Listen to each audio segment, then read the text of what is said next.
All right, so as I have said in the abstract, I have prepared a talk from the abstract. So climate change and extremes using CMIP6 climate models.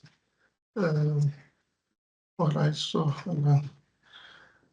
mainly I'm going to talk about this talk will be from these parts here which are outlined. I will give first some introduction about the climate change, and then introduce the CMIP consortium. Those are providing the climate models and different scenarios, climate scenarios. And then, as you know, as the climate is changing, we are facing these climatic extremes a lot. So some information I will be giving about the climate extremes and some examples that we have applied and we get some results over Turkey. I'll be showing those. And finally, downscaling, dynamic downscaling of these global circulation models like CMIP6 models. Right now, currently, we are performing those studies. So some preliminary results I'm going to present at the end. All right. As you know, the climate change climate is changing.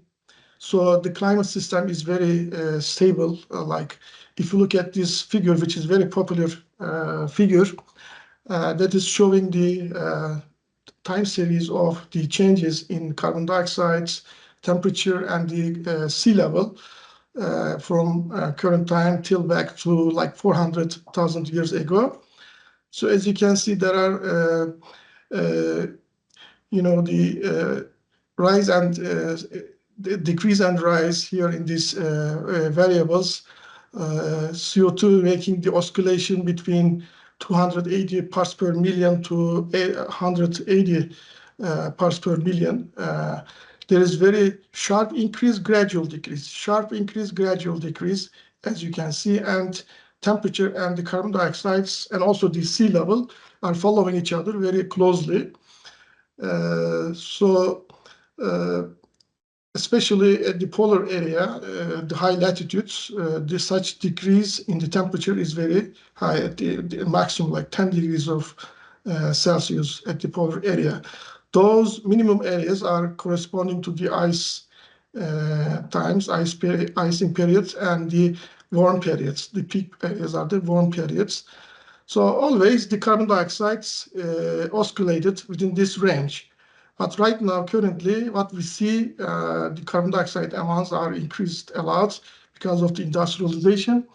Here, this values, but currently we are above that, greater than that value, actually, like around 410 parts per million.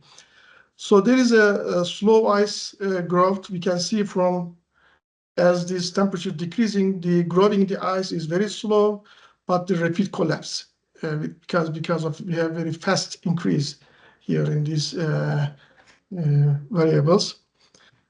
All right.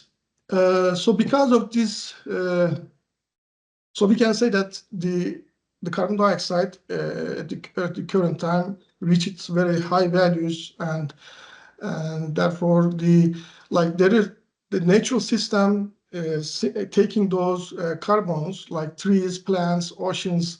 As you know, the oceans are the highest sink areas of the carbon from the atmosphere, in addition to the trees and vegetation, the green cover within the Earth system. But those natural systems are taking up like about the half of it, but the rest is still accumulating, and CO2 is rising faster than the biosphere can adapt. So therefore, those accumulated carbon amounts in the atmosphere takes centuries to burn and millennia for the Earth to reach its equilibrium again for the climate system. So these are the right now the things that we are facing, so this will continue for long time periods also, even though we are taking the actions. Okay, so this figure also showing the pre-industrialization time, like 1850 to 900,000. Those are the periods are called the reference period. Actually, we are usually using this period to compare how much carbon dioxide increased till the end of the century, or what are the increase in temperature values currently. Those increased values are compared within this reference period.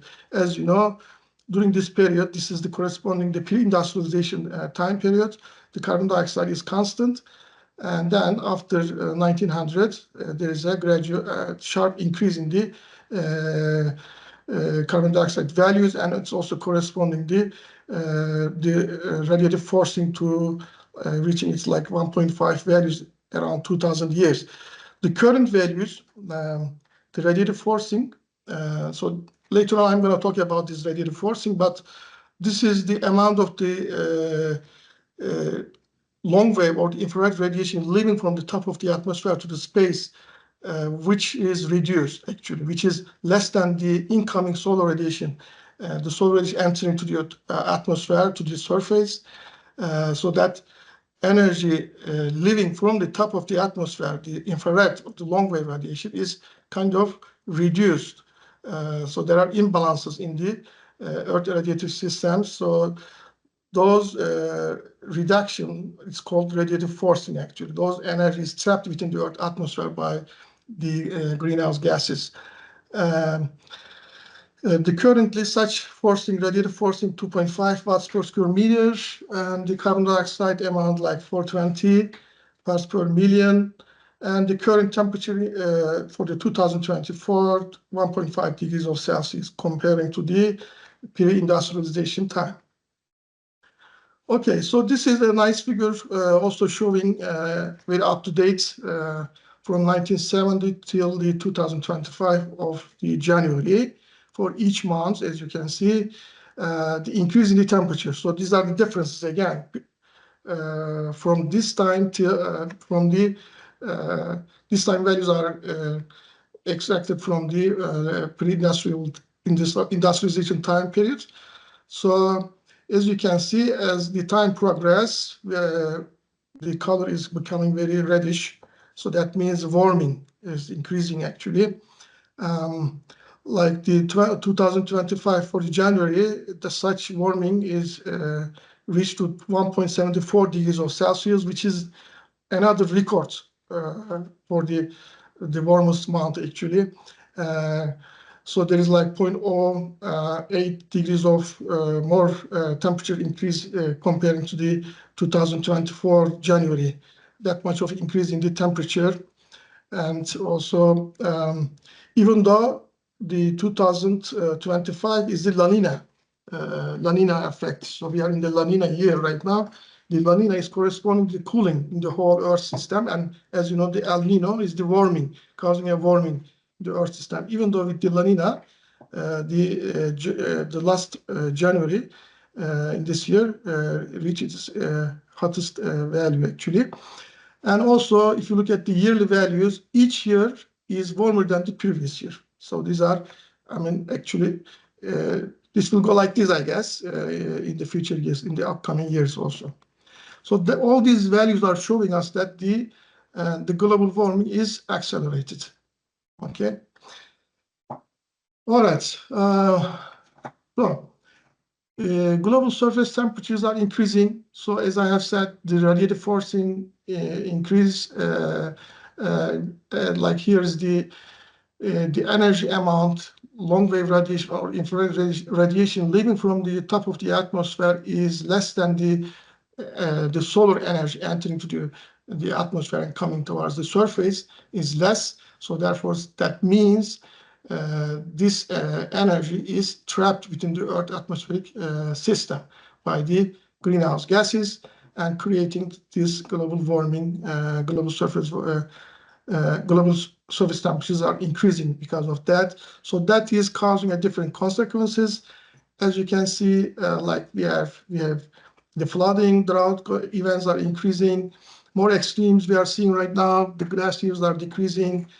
And sea ice, the land ice, those are decreasing. Also, of course, the atmospheric moisture amount, more moisture is released to the Earth atmosphere. That also increases the atmospheric temperature. So these are the consequences we are seeing because of this increase in the surface temperature. Okay. Now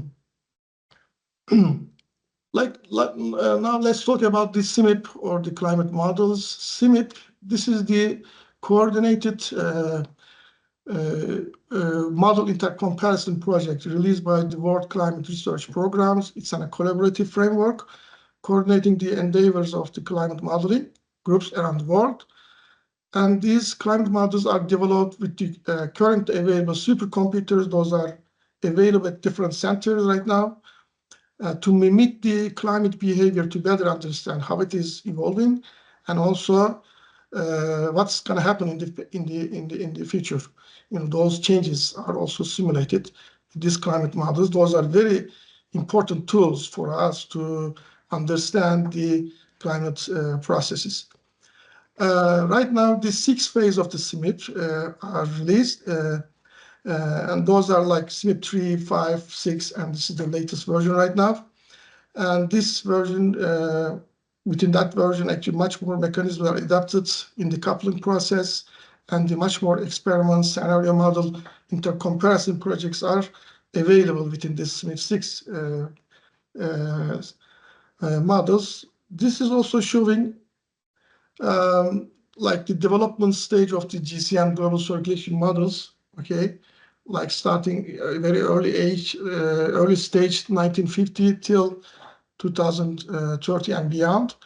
And you can see that at the early stage, just the land and the ocean and the atmosphere, very simple modeling systems was available, but as the time progressed, actually different editions are, different processes are added. Those are, and with an expansion, which as those experiments are becoming more popular, those parameterizations and the processes are added.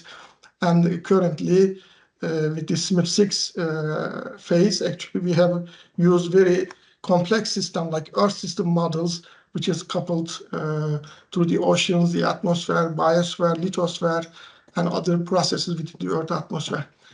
And like after maybe every 7 to 10 years, these CMIPs are releasing a new versions. Maybe CMIP 7 will be released towards 2030. Right? So this is under development, actually. All these stages, very dynamic stage, actually. All right, so climate scenario. Let's talk about also the climate scenarios. There are two scenarios, like Tier 1, which is the main scenarios, and Tier 2 are the secondary scenarios. And CMIP 6 are producing these shared socioeconomic pathways. Those blue colors are the main scenarios, SSP 1, 2, 3, 5, and 2.6 here, 4.5, 7, and 8.5. Those are showing the radiative forcing. That much of energy is trapped within the Earth atmosphere at the end of the century. At the end of 2100, actually. At that time, that much of energy will be trapped within the Earth atmosphere. And they, of course, these scenarios are named differently, like the sustainability, SSP1 is the sustainable scenarios. Maybe with these scenarios, with all the actions that we are taking, carbon net zero emission will be reached, actually, with the taken actions if you follow these scenarios. So this is kind of a midway scenario. Some control is available here, but still those controls are not so high. And the 7 and the 8.5, those are the high emission scenarios, especially 8.5 is the fossil fuel developments are used in that scenario and without any control. All the technological progress are continued like that. Okay, so the SSP are released for the CMIP 6. These are RCP.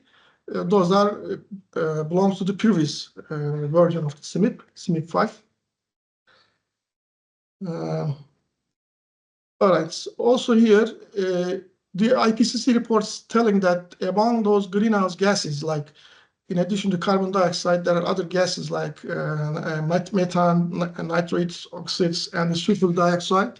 Those are also acting as greenhouse gases, but among those, the carbon dioxide is the largest warming source, and largest warming source causing this warming among those. And therefore, mostly, those scenarios are dealing with these carbon emissions, and these figures are showing under different scenarios their changes with the time till the end of the century. Okay, as you can see here, SSP1 is like reaching its carbon net zero target over here at this time. 2050 here is also reaching the carbon net zero values. 2070, the others are not reaching the carbon net zero values till the end of the century. All right. So this is the picture showing for different scenarios, depending on these carbon emissions in the Earth atmosphere, how much warming will be seen. Okay. Again, those increasing temperatures are obtained by taking the extraction from the pre-industrial time periods. And as you can see, these are the high emission scenarios, 7 and 8.5, showing the very hot, very warm temperatures, like reaching at some regions, especially at the polar areas, temperature values are reaching to 9 degrees Celsius. Okay, so this is also with the current actions, with the current technological actions are taking place. The IPCC is advancing their reports from year to year. Like the most recent report, the IPCC released that till the end of the century, the likely range of the temperature increased in between this range, 2.2 to 3.5. So for this likely range, like actually the SSP3 and 1, 7 and 2.6, partially covering this likely range values. If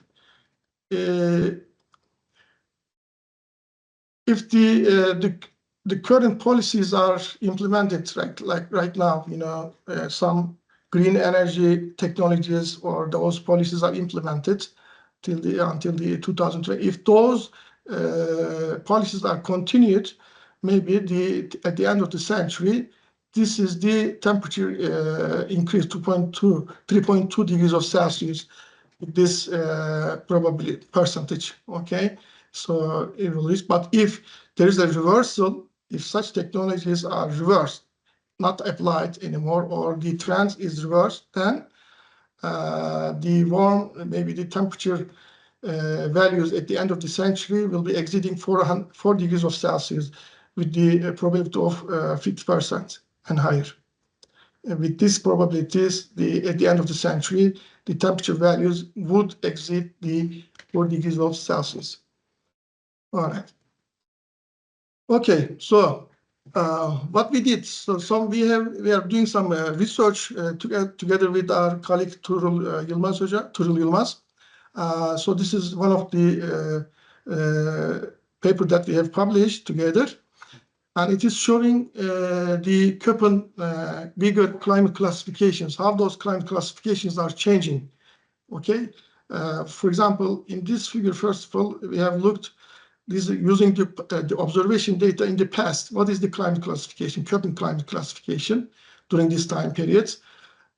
During the current time, especially most updated time, like 1990 to 2019, using the real observations, this is the climate classification we have. There is not much difference between the past and the current time. When we produce this climate classification, Köppen climate classification, using CMIP5 and CMIP6, this is CMIP5 from CMIP6 for the last 30 years in the century.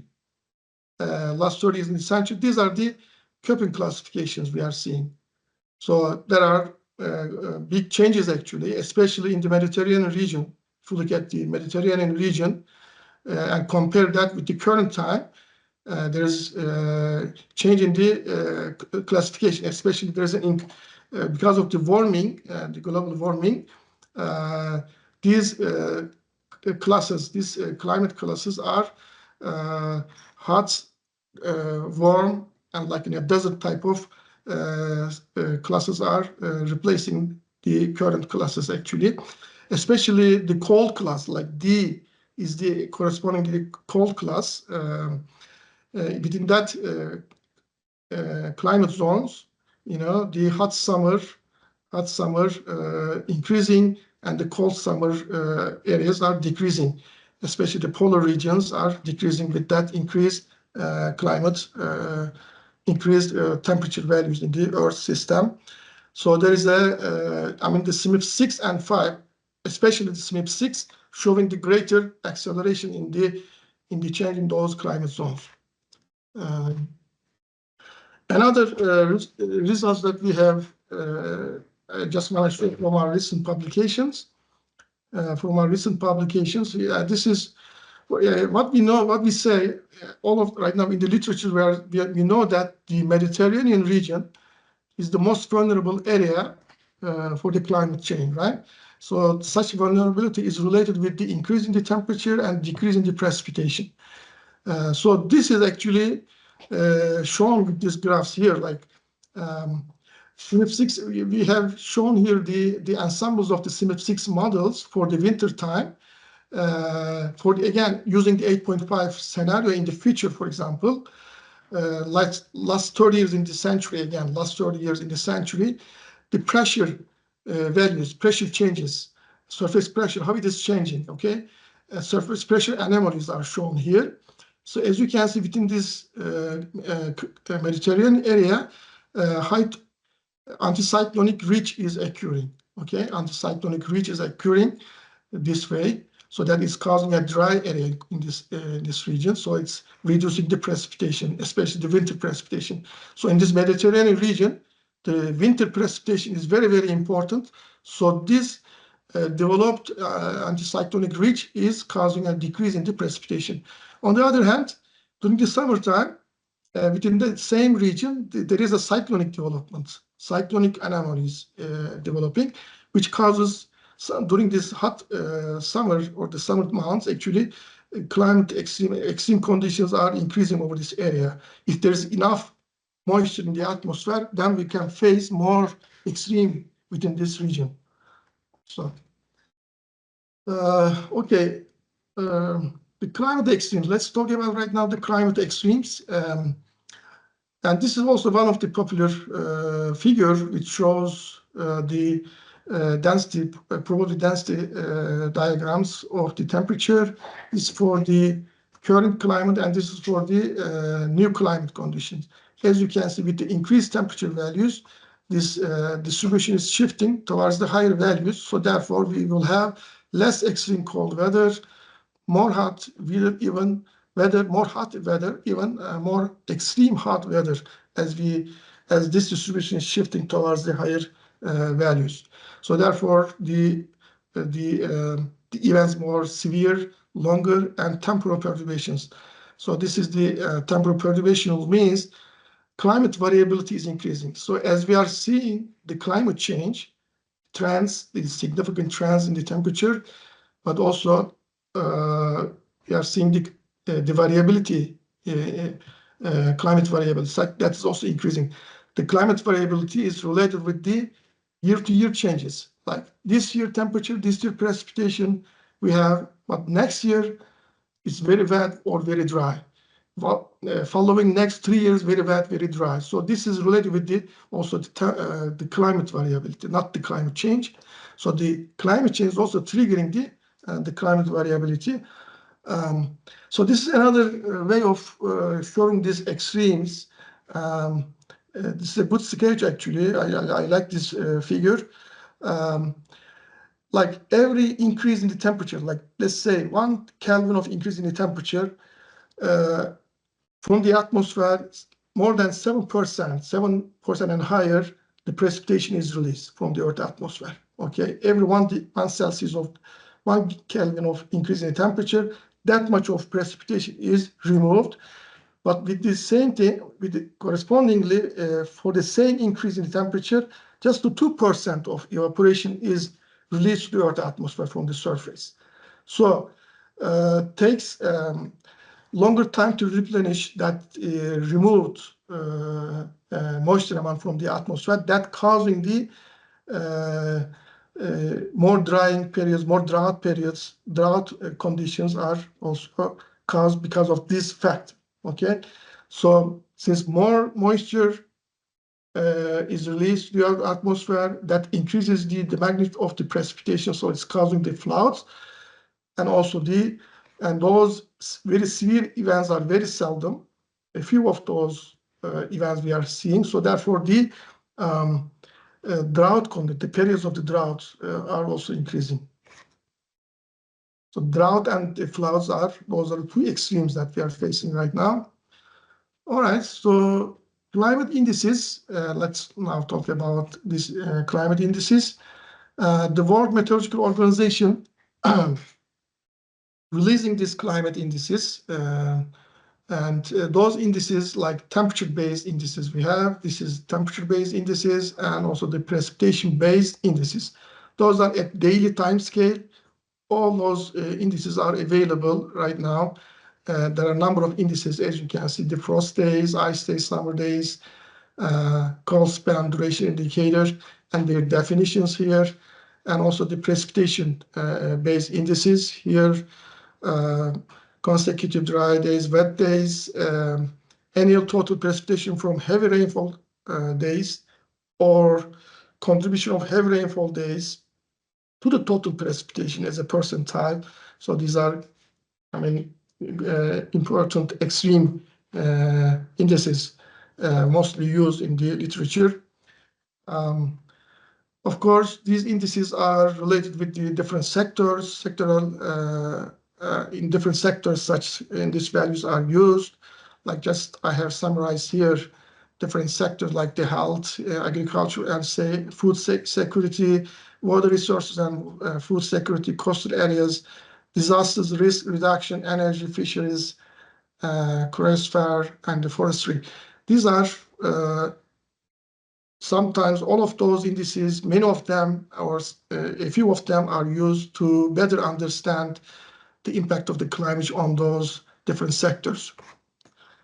So we have used these indices in Turkey, and I just want to show you two of them. Like this is precipitation-based indices, the 95 percentile precipitation contribution to total precipitation amounts here.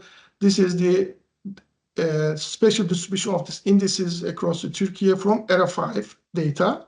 You can consider this is a reanalysis data, and it's like observation-based data, you can say. And this is after downscaling the GCMs, number of GCMs, using the statistical approach, and we get the similar distribution, as you can see. And then these two columns here are showing the 4.5 based on the 4.5 emission scenarios. The second column is showing the results from the 8.5 emission scenarios.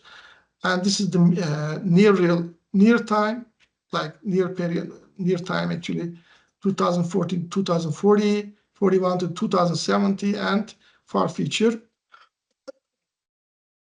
As you can see, as the time progressed towards the end of the century, the more extreme contribution from the rainfall you have from the 4.5, such condition is accelerated or more pronounced by 8.5 scenarios, as you can see, towards the end of the century.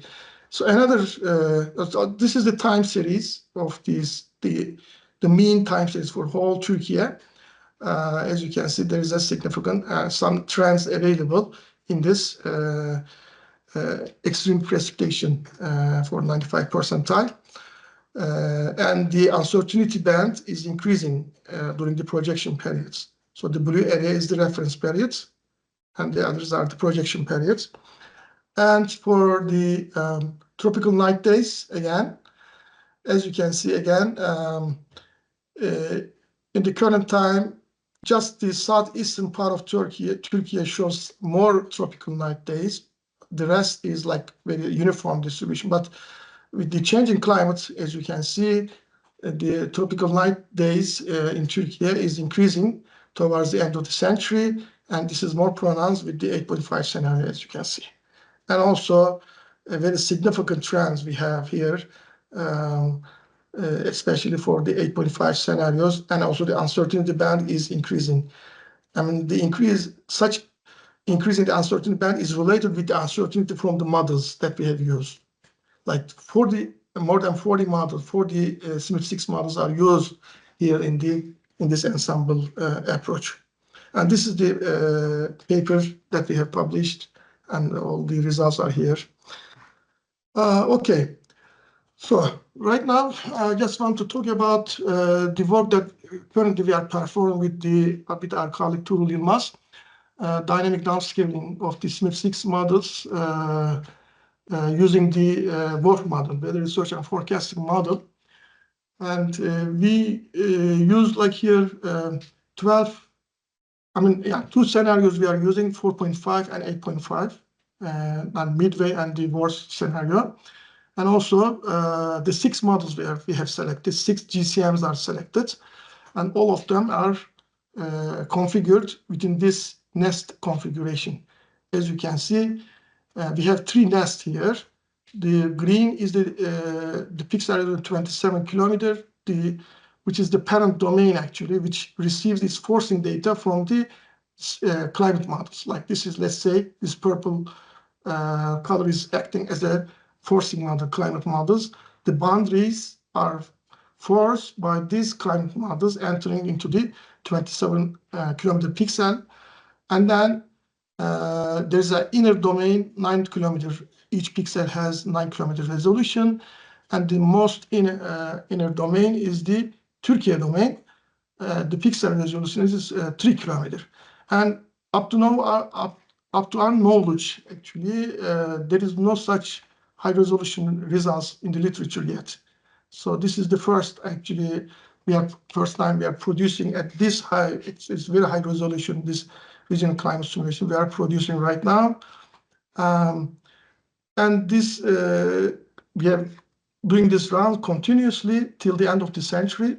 So we have scenario rounds, 2 scenario rounds starting from 2015. And of course, there's a historical rounds for each model just to evaluate its performance. The performance of the models, this historical period is also used, so that we have also the evaluation period in which we have also downscaled the ERA5, ECMWF ERA5 fields during this reference period to 3 kilometers and the 9 kilometers, so that this is the kind of observation data. We use this data to evaluate the performance of each of those downscaled GCMs during the historical periods. And then we have developed the bias corrections, and such bias corrections also applied to the future scenarios. All right, so you can see here, for example, how the resolution impact here. So this is the GCMs, like one of the GCMs, EC Earth Wedge model, okay, which is one of the good model actually, and it is showing the temperature during the historical period or the reference period, the temperature distribution between the 9 kilometer. I mean, the domain is not important here. This is it's EC Earth Wedge pixel resolution, like which is 80 kilometers, something like that. And then it is downscaled to the 9 kilometer here and the 3 kilometer here. So as you can see how the regional, the localization, local effects are, and the region, different regions. So the detailed spatial distribution of temperatures are better captured with very high resolution model. Okay, so the resolution effects are seen over here. All right, so I just want to show you how we have performed this modeling, this regional climate simulation with this video.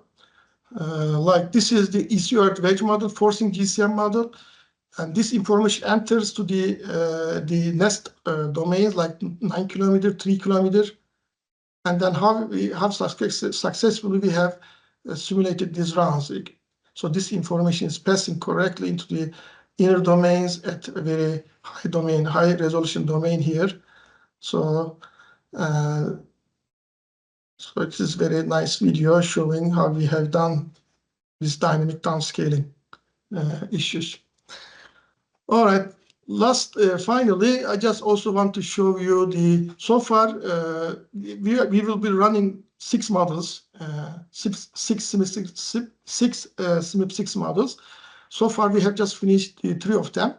MRI, this is Japanese model, eastward wage, and the MPI, this is German model. Okay, and you can see the first row is showing the 3-kilometer domain reference period mean temperature values, okay, for each of this model, from each of the model at 3-kilometer resolution.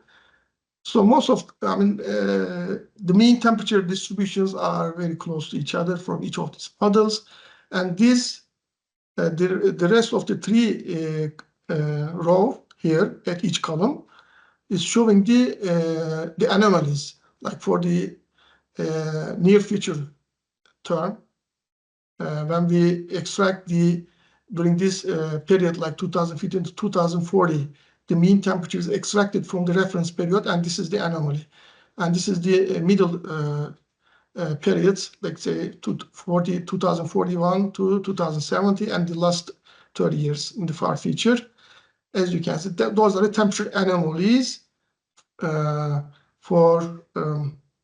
4.5 scenarios, actually. And for the MRI results, eastward wage, and MPI. So there are some changes, some differences available between these models, but those differences are related with the model uncertainty, okay?